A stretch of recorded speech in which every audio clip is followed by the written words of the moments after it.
Hey everyone, subscribe the channel, hit the notification bell, then you will be notified every time when I am on YouTube. Hello everyone, welcome back to our YouTube channel, My Passion Teaching. तो जैसे कि आप जानते हैं कि अब तक हमने 8.2 कंप्लीट कर ली है। 8.3 में हम पढ़ेंगे। उसमें मैंने आपको जब स्टार्टिंग में आपको इस चैप्टर का इंट्रोडक्शन बनाया था, तब मैंने आपको डिटेल में समझाया था कि हम इस चैप्टर में क्या पढ़ेंगे और क्या नहीं पढ़ेंगे। तो रिसेंटली मैंने कल आपको एक वीडियो अपलोड की थी। एचपी बोर्ड ने जो कि आपके सिलेबस में से क्या क्या चीजें रिमूव की हैं, तो उसके अकॉर्डिंग उन्होंने ये वाला आपका एक्सरसाइज जो रिमूव कर दी है, trigonometric ratios of complementary angles. फिर भी आपको इसकी जरूरत है बिकॉज जो नेक्स्ट है 8.4 इसमें वहां पे इसका यूज होगा। तो मैं इसको आपको क्विक रिकेप देंगी आपको एक, ताकि आपको समझ आ जाए कि आखिर ये चीज है क्या। So first of all हम स्टार्ट करते हैं trigonometric ratios of complementary angles. तो first of all complementary angles क्या होते हैं? तो कॉम्प्लीमेंट्री एंगल्स वो होते हैं जिन दो एंगल्स का सम 90 डिग्री के बराबर आ जाए एक ट्रायंगल में। तो आपको पता है कि बी जो है यहाँ 90 डिग्री है और angle A plus angle C, आपको जैसे ट्रायंगल के सभी एंगल्स का सम जो है 180 डिग्री होता है। आपका angle A plus angle B plus angle C जो होगा वो 180 डिग्री होगा और एंगल बी की वैल्यू आपको पता है। तो angle A plus angle C कितना हुआ? 90 डिग्री। दैट मींस जो आपके एंगल ए और एंगल सी जो हम प्लस करेंगे उनको कॉम्प्लीमेंट्री एंगल्स बोलते हैं। अब इनके बेस के ऊपर हम ट्रिग्नोमेट्रिक रेशियोज फाइंड आउट करेंगे। देखिए अब जल्दी जल्दी मैंने आपका जो पंडित बद्री प्रसाद का जो लॉजिक है वो आपको मैं समझा चुकी हूँ। पंडित बद्री प्रसाद हर बोले ये साइन के लिए, कॉस के लिए और ये टैन के लिए होता है। तो साइन ए की वैल्यू कितनी आएगी यहाँ पे? साइन एंगल ए की बात हो रही है यहाँ पे। एंगल ए की बात है तो perpendicular over hypotenuse BC over AC, cos A base over hypotenuse आपका base AB over AC, tan A perpendicular over base perpendicular BC over base AB. और जो बाकी हम ज्यादा सोचने की जरूरत नहीं है। कोसेकेंट साइन का उल्टा होता है, कॉस सेकेंट का उल्टा होता है, कोटेंजेंट टैन का उल्टा होता है। बस मैंने वही चीजें आपको लिख दी हैं, ये हम स्टार्टिंग से पढ़ते आ रहे हैं। ये चीज हो गई।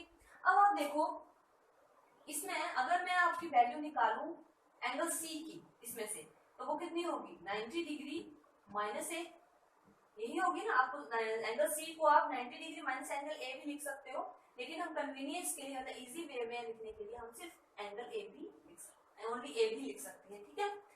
सो एंगल सी की वैल्यू आप 90 डिग्री माइनस ए लिख सकते हो। क्लियर हो गया? तो साइन 90 डिग्री माइनस ए यानी कि साइन सी की बात हो रही है। तो यहाँ पे आपका परपेंडिकुलर इसके अपोजिट साइड होती है, वो आपको पता है। तो ये आपका परपेंडिकुलर बन गया, ये बेस बन गया और हाइपोटेन्यूज चेंज नहीं होता है। तो उसके अकॉर्डिंग ये सारी मैंने रेशियोज लिख ली है। यहाँ पे देखो ए भी आपका परपेंडिकुलर हो गया, ए भी आपका परपेंडिकुलर हो गया और जो आपका हाइपोटेन्यूज है एसी वो एज इट इज ही रहा। बाकी सारी चीजें इसके फॉर्मूले के अकॉर्डिंग मैंने आपको यहाँ पे जस्ट लिखी हुई है। यहाँ तक आपको समझ आ गया? अब फर्स्ट और सेकंड को आप कंपेयर कीजिए। तो कंपेयर करने के लिए आता क्या है? अब जस्ट इन दोनों को देखिए। अब साइन ए जो है वो किसके बराबर है? BC over AC. यहाँ पे बीसी ओवर एसी कितना है? cos 90 डिग्री माइनस ए की जो वैल्यू है वो भी इतनी आ रही है। तो कंपेयर करती हूँ मैं यहाँ पे, जस्ट साइन से स्टार्ट करते हैं हम। तो साइन 90 डिग्री माइनस ए कितना आ रहा है आपके पास? बीसी है और बीसी ही इसके बराबर है, यानी कि सॉरी साइन 90 डिग्री माइनस ए पे चलते हैं। तो साइन 90 डिग्री माइनस ए जो है ए बी ओवर एसी के बराबर है। तो वो कितना वैल्यू है? cos ए की वैल्यू भी इतनी है। दैट मींस ये cos ए के बराबर आ रहा है। अब देखते हैं cos 90 डिग्री माइनस ए, cos 90 डिग्री माइनस ए की वैल्यू है बीसी ओवर एसी और इस केस में वो कहाँ है? साइन ए की वैल्यू है वो, यानी कि ये दोनों आपस में बराबर है, साइन ए बराबर है। अब चलते हैं कॉट कहाँ पे? cos हो गया, tan के ऊपर आते हैं। tan 90 डिग्री माइनस ए कितनी वैल्यू है इसकी? A B over B C. A B over B C इस केस में किसकी है? cot ए की। दैट मींस ये cot ए के बराबर हो गया। अब चलते हैं cot 90 डिग्री माइनस ए के ऊपर। तो cot 90 डिग्री माइनस ए की वैल्यू कितनी है? BC over A B. इस केस में BC over A B case की वैल्यू है tan की वैल्यू है, tan ए की वैल्यू है। अब नेक्स्ट है cosecant 90 degree minus A, that is equal to, यहाँ पे है एसी ओवर ए बी। इस केस में AC over A B secant की वैल्यू है, सीकेंट ए। नेक्स्ट है सीकेंट 90 डिग्री माइनस ए, ये किसकी वैल्यू है? AC over BC. AC over BC किसकी वैल्यू है यहाँ पे? कोसिकेंट। तो इनसे आपको कुछ समझ आया या नहीं आया? इसका मतलब ये है कि अगर आपके पास cos a दिया हुआ है और आपको उसको साइन की फॉर्म में लिखना है, या इस वे में दिया हुआ है तो आपको उसको साइन या कॉस के फॉर्म में एक दूसरे को इंटरचेंज करना है। बाई चांस आपके पास देखो मान लो cos 40 डिग्री दिया हुआ है, ठीक है, तो आप क्या करेंगे, साइन की वैल्यू कितनी आ जाएगी, यहाँ से साइन में अगर मैं इसको चेंज करना चाहूँ तो आप क्या लिख सकते हो, साइन 90 डिग्री माइनस 40 डिग्री, तो साइन 50 डिग्री आ जाएगी, यानी cos 40 जो साइन 50 के बराबर है। यही मतलब हुआ इनका कि अगर आपको cos को साइन में चेंज करना होगा तो सिंपली आप 90 डिग्री माइनस a1 कर लोगे ये चीज, और tan के केस में cot में चेंज करना होगा तो इससे कनेक्शन, मतलब इन सब का एक दूसरे से कनेक्शन है। ये आपको बेसिकली इसमें समझाने का मतलब है। कॉम्प्लीमेंट्री एंगल्स की बात हुई, कॉम्प्लीमेंट्री एंगल सी है, ये a प्लस जो सी है वो आपकी कॉम्प्लीमेंट्री एंगल की है। ये चीज मैंने आपको यहाँ पे समझानी थी। तो इसके बेस पे हम एक्सरसाइज अगले स्टार्ट करते हैं, अगले क्वेश्चंस लेते हैं। इसके लिए पहले हम एक एग्जांपल ट्राई करते हैं। तो यहाँ पे मैंने 2 एग्जांपल लिए हुए हैं, यहाँ को इसको आपको सॉल्व करना है, बताना है इसका आंसर क्या आएगा। तो आप देखो, आप cos 72 डिग्री को कैसे लिख सकते हो, ऊपर वाले को मैं एज इट इज लिख रही हूँ। cos 72 डिग्री को आप कैसे लिख सकते हो, इसको अगर मैं साइन की फॉर्म में लिखना चाहूँ तो cos ये चीज दे रखी है आपको, इस फॉर्म में कैसे लिखिएगा, साइन 90 डिग्री माइनस, अब b a क्या है यहाँ पे, a है 72 minus 72 degree which is equal to sine 18 degree और डिवाइडेड बाय 90 माइनस 72, ऑब्वियसली आपका साइन 18 ही आएगा। तो साइन 18 से ये चीज कट हो जाएगा, सिंपली आंसर आ जाएगा 1, जस्ट हमें चेंजिंग की। अब यहाँ पे आपका एग्जांपल ये है कि आपको tan a जो है वो cot b के बराबर दिया हुआ है, आपको प्रूफ करना है a प्लस b जो है 90 डिग्री के बराबर है, आपको प्रूफ करनी है चीज। अब देखो, अब आपके पास है tan a is equal to cot b, तो cot b को अगर मैं tan की फॉर्म में लिखना चाहूँ तो कैसे लिख सकती हूँ, इस फॉर्मूले से मैं लिख सकती हूँ। यहाँ पे इसको हम लिख सकते हैं tan 90 डिग्री, लेकिन यहाँ पे एंगल b है, ठीक है, तो ये भी ख्याल रखना है, एंगल b हो गया, ठीक है। अब tan दोनों साइड से कैंसिल हो जाता है, a is equal to 90 degree minus b and a और b को हम इस साइड ले आएंगे, a plus b is equal to 90 degree, यही चीज हमने प्रूफ करनी। तो कैसे इस टाइप से हम इनका यूज करेंगे इन चीजों में, ठीक है। अब मेन हम आते हैं जो इसकी आइडेंटिटीज हैं ट्रिग्नोमेट्रिक की, वो अब चलते हैं। जो मेन टॉपिक है वो ट्रिग्नोमेट्रिक आइडेंटिटीज, इसके बारे में भी जो हम इंट्रो दिया है मैंने आपको, तो मैंने थोड़ा डिटेल आपको समझाई है। वो आप वीडियो इंट्रोडक्शन वीडियो जब भी कोई स्टार्ट करता है तो वहां पे आप इंट्रोडक्शन जरूर देखिए कि आपको बाय द वे हम उस चीज में पढ़ के रहे हैं और हमारा रियल लाइफ से क्या कनेक्शन है, तो उस वीडियो का जरूर चेक करें। आपको डिस्क्रिप्शन में लिंक मिल जाएगा चैप्टर 8 की फुल वीडियोस जो भी मैंने बनाई हुई है। Now move on to trigonometric identities. देखो, जो आपकी ट्रिग्नोमेट्रिक आइडेंटिटी जहां भी बात होगी आपको पता है कि एक राइट एंगल तो हमारी होगी ही, ए बी एंड सी। अब हमें सिंपली क्या करना है, पाइथागोरस थ्योरम का यूज करना है और यहाँ से आपकी 3 आइडेंटिटीज ऐसी निकलेंगी। आइडेंटिटीज होती क्या है, आइडेंटिटीज मींस ऐसी एक टर्म, पर्टिकुलर वैल्यू जिसका हमेशा किसी भी वैल्यू के लिए कोई भी अगर आप वेरिएबल चेंज करो तो वो सेम आती है। जैसे फॉर एग्जांपल जो आपका फॉर्मूला होता है a प्लस बी का whole square is equal to a square plus 2ab plus b square, यही होता है ना। अगर मैं यहाँ पे a और b की वैल्यू 1 और इसकी वैल्यू 1 रख देती हूँ, ठीक है, यहाँ सब में 1 प्लस 2 इंटू 1 इंटू 1 प्लस 1, यहाँ पे आ जाएगा 2 square is equal to 1 plus 2 plus 1, यहाँ पे आ जाएगा 4 इज इक्वल टू 4। तो किसी भी वैल्यू के लिए ट्रू है, आप चाहें तो किसी और वैल्यू पे चेक कर लीजिए। यहाँ पे मान लो मैं a की वैल्यू 2 लिख रही हूँ, ठीक है, तो यहाँ पे 2 हो जाएगा, यहाँ पे 4 हो जाएगा, ठीक है। ये बन जाएगा आपका 3 और 3 रेज़ टू पावर 2 इज 9, यहाँ पे आ जाएगा 4 प्लस 1 9। तो अब देखो a की वैल्यू चेंज की, लेकिन ट्रिग्नोमेट्री ये जो आपकी आइडेंटिटी है ये फिक्स है, ये ऐसा ही होता है हमेशा। सो यही चीज है ट्रिग्नोमेट्रिक रेशियोज में भी हमारे। अभी तो आप सिर्फ मिनिमम 3 फॉर्मूले हम आइडेंटिटीज हम पढ़ेंगे, आगे आप जब हायर क्लासेस में जाओगे तो बहुत सी आइडेंटिटीज हैं ट्रिग्नोमेट्रीज की, ठीक है। सो फर्स्ट ऑफ स्टार्ट करते हैं पाइथागोरस। जस्ट आपने लिखना नहीं है, मैं आपको समझा रही हूँ, आपने समझना है कि आखिर आई कैसे है वो। सो पाइथागोरस थ्योरम में क्या होता है, आपका बेस स्क्वायर होता है plus perpendicular square that is BC square is equal to AC square, यही होती है आपकी पाइथागोरस थ्योरम। अब हमने सिंपली इनको 1 बाय 1 इन्हीं से डिवाइड करते जाना है। फॉर एग्जांपल जैसे अब इसको मैं first of all A B से डिवाइड कर दूं पूरे को, ठीक है। सो ए बी स्क्वायर से A B plus B C over A B is equal to AC over AB। ये चीजों से मैंने डिवाइड कर दिया। आपके पास क्या बने, AB तो AB कट हो गया, 1 आ गया, 1 plus BC over AB। BC क्या है आपका परपेंडिकुलर है और AB क्या है आपका बेस। जो आपके पंडित बद्री प्रसाद थे उनके अकॉर्डिंग जो आपका परपेंडिकुलर होता है BC ओवर आपका बेस वो किसके बराबर होता है, tan के बराबर। तो ये आपकी वैल्यू किसकी है, tan स्क्वायर। आपका एंगल भी देखिए, angle A which is equal to AC over AB कितना होता है, तो AB कितना होता है, AC है क्या, A है, AC है आपका परपेंडिकुलर, सॉरी हाइपोटेन्यूज है, तो हाइपोटेन्यूज ओवर AB बेस है, तो हाइपोटेन्यूज ओवर बेस यानी कि कॉट का उल्टा तो होता है आपका secant स्क्वायर A। ठीक है, तो ये आपकी जो आइडेंटिटी है ये हमेशा फिक्स रहेगी। किस वैल्यू, अब देखते हैं कौन कौन सी वैल्यू पे फिक्स है। 0 से 90 डिग्री के बीच में हमें सभी के बारे में पता है, तो अगर मैं यहाँ 0 पुट करती हूँ, tan 0 की वैल्यू कितनी होती है, आप याद कीजिए, मैंने आपको टेबल भी बहुत अच्छे से समझाया हुआ है। tan 0 की वैल्यू होती है 0। ठीक है, सो और secant 0 की वैल्यू कितनी होती है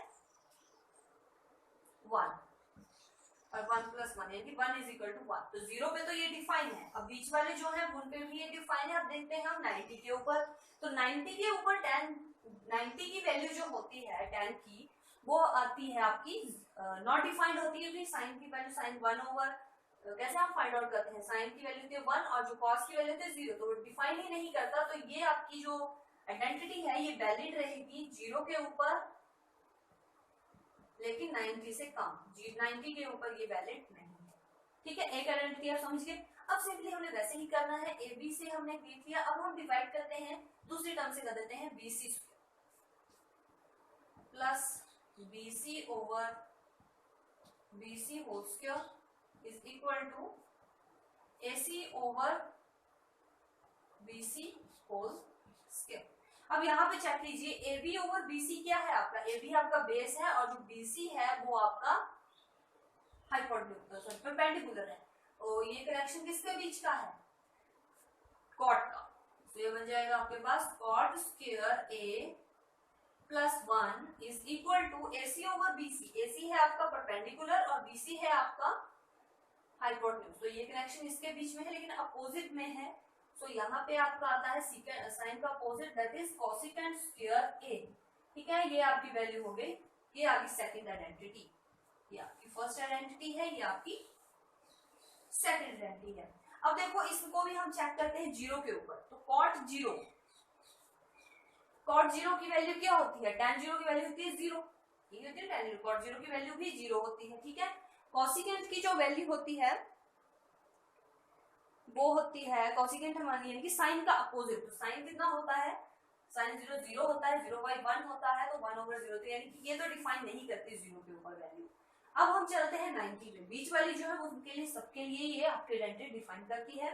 90 के ऊपर चलते हैं तो cot 90 की वैल्यू कितनी होगी, tan जो है वो डिफाइन नहीं करता है 90 की, इसकी वैल्यू 0 होती है, तो 0 प्लस 1 और कोसेकेंट 90 की वैल्यू होती है 1, तो 1 इज इक्वल टू 1, यानी कि इसकी रेंज हमारी कहां से कहां तक आई, 0 तो इंक्लूड नहीं होगा और ये बनी आपकी 90 के ऊपर भी ये डिफाइन करती है, तो इसकी रेंज आपकी इसमें ये है। अब move on to last one. अब कौन सा बचा, AC। अब AC से डिवाइड करके देखते हैं सारे टर्म्स को, AB over AC whole square plus BC over AC square is equal to AC over AC whole square. ये हो गया। अब AB ओवर AC कितना होता है, AB यानी कि बेस ओवर AC, AC यानी कि आपका हाइपोटेन्यूज, तो यानी कि ये बन गया आपकी कॉस की टर्म, तो कॉस स्क्वायर A प्लस अब BC कितना है आपका, BC है परपेंडिकुलर ओवर आपका AC दिया हुआ है तो आपका वो है हाइपोटेन्यूज, तो ये बनती है हमारी साइन की। ठीक है, और AC ओवर AC तो 1। अब ये वाली वैल्यू आपकी बन गई, ये आपकी थर्ड आइडेंटिटी हो गई 1 2 3। अब इसको चेक करते हैं 0 के ऊपर, cos 0 की वैल्यू कितनी होती है आपकी 1 और sin 0 की वैल्यू कितनी होती है 0, तो 1 इज इक्वल टू 1, यानी 0 पे तो ये वैलिड है, तो इसका ये हो गया 0 पे तो ये वैलिड हो गई A। अब 90 पे चेक करते हैं तो 90 cos 90 की वैल्यू होती है 0 और sin 90 की होती है 1, तो 1 इज इक्वल टू 1, यानी कि ये 90 ऊपर भी वैलिड है, तो ये आपकी हो गई थर्ड आइडेंटिटी।